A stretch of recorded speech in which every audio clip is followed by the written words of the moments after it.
नमस्कार, मी प्रभाकर लोंढे, खडतर प्रवास वर्तमानपत्राचा तथा खडतर प्रवास यूट्यूब चॅनलचा मुख्य संपादक। आज आपण हायवे रोडला आलेलो आहोत। हा हायवे रोड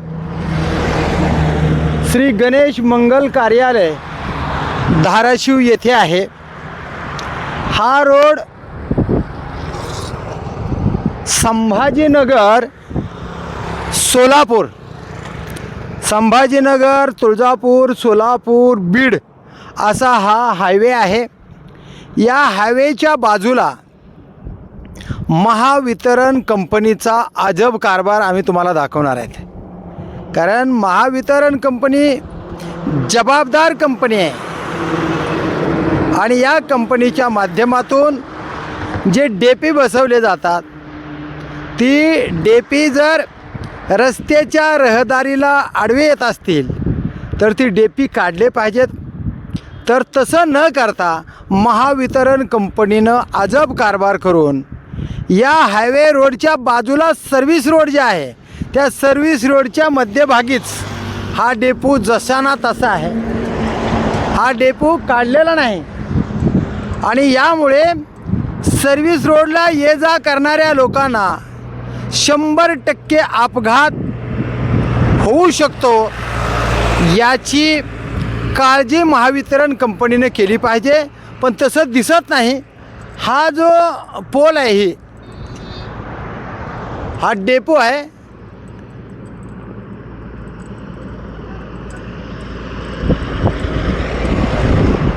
हे बघा, नालीतच हे दोन्ही खांब येतात आणि हे मध्यभागी ही दोन खांब येतात आणि या रोडवरून ये जा करणारे जे माणसं आहेत, रहदारी करायला टू व्हीलर असेल, फोर व्हीलर असेल, ये जा करताना 100% याचा अडथळा होणार आणि कदाचित अपघातसुद्धा होणार।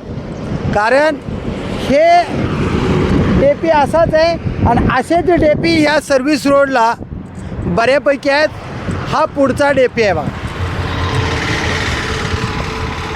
ही पुढचा डेपी आहे आणि हा सुद्धा असाच आहे।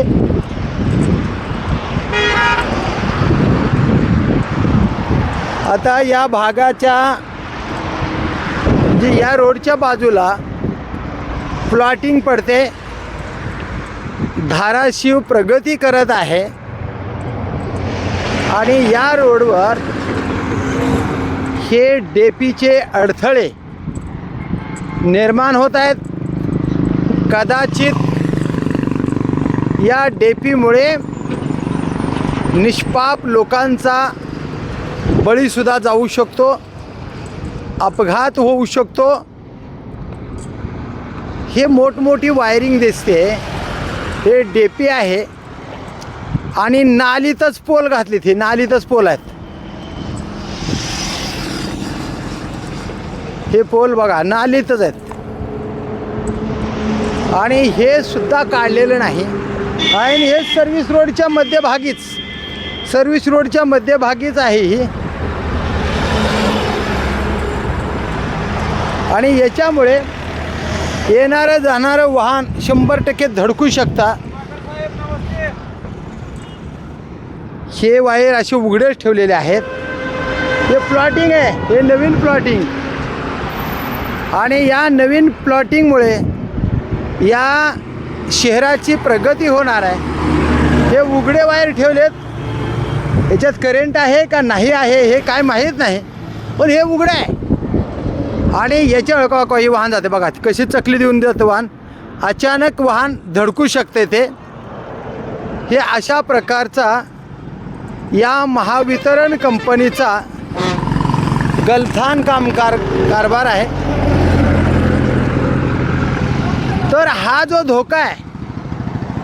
धोका आहे, श्री गणेश मंगल कार्यालय, हायवे रोड, धाराशिव, संभाजीनगर, बीड, धाराशिव, तुळजापूर, आणि सोलापूरकडे जाणारा हा महामार्ग आहे, हायवे, आणि हायवेच्या बाजूला हे सर्व्हिस रोड आहे.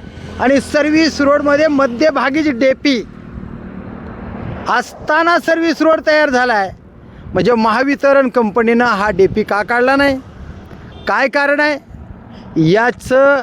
या डेपीमुळं जर गंभीर स्वरूपाचा अपघात जर झाला, ॲक्सिडेंट झाला, काय लोक मयत झाले, तर याची जबाबदारी MSEBची आहे का? महावितरण कंपनीची आहे का? महाराष्ट्र सरकारनं या ठिकाणी जर भावी काळामध्ये ॲक्सिडेंट झाला, काय अपघात झाला गंभीर स्वरूपाचा, तर MSEBला जबाबदार धरावे आणि MSEBवर 302चं कलम किंवा मरण्यास प्रवृत्त करणे अशा पद्धतीचे कलम लावणं गरजेचं आहे.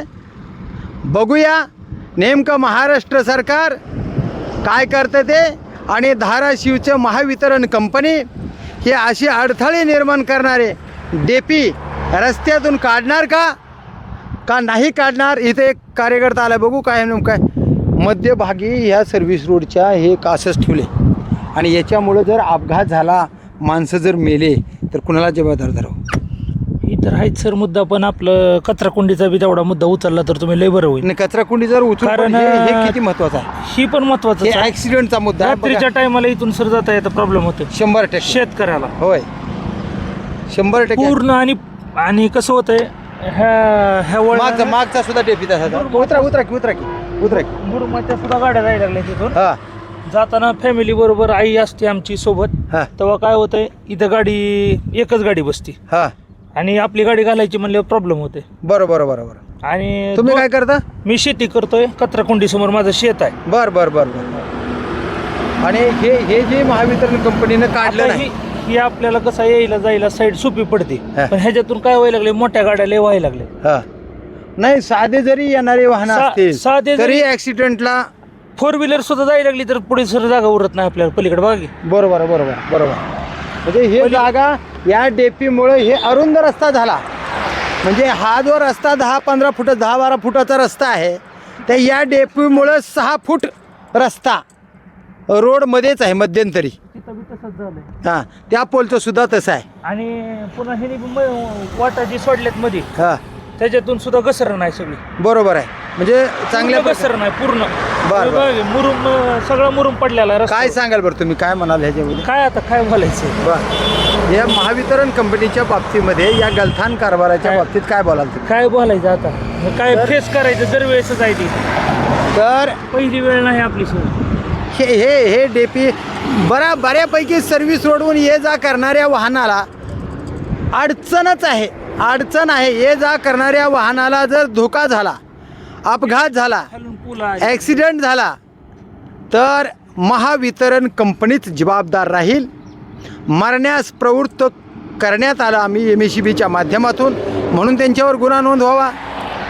ॲक्सिडेंट झाला तर संबंधित माणूस मयत झाला तर मयताचा गुन्हा MSEBवर नोंद व्हावा, अशीच मागणी जनतेची आहे. तर बघूया येणाऱ्या काळामध्ये नेमकं महावितरण कंपनी असे अडथळे निर्माण करणारे डेपी काढते का आणि जनतेला न्याय देते का, याकडेच लक्ष आहे. जिल्हाधिकारी साहेब, अशा गलथान कारभाराकडे तुम्ही स्वतःहून लक्ष द्यावं, अशी जनतेची मागणी आहे. तर बघूया येणाऱ्या काळात काय होतं ते. मी प्रभाकर लोंढे, खडतर प्रवास वर्तमानपत्राचा तथा खडतर प्रवास यूट्यूब चॅनलचा मुख्य संपादक. या चॅनलला सबस्क्राईब करा, शेअर करा, लाईक करा, बेल आयकॉनचे बटन दाबा. आपले विचार कमेंट बॉक्समध्ये नोंद करा. विचार धाराशिव शहराच्या विकासासाठी, विचार खरे ते खरे, खोटे ते खोटे. सत्ताधारी लोकांचं दुर्लक्ष असल्यामुळेच धाराशिव शहरामध्ये असे गलथान कारभार होत आहेत, असं जनतेचं मत आहे. धन्यवाद. धाराशिवकर. जय हिंद, जय महाराष्ट्र.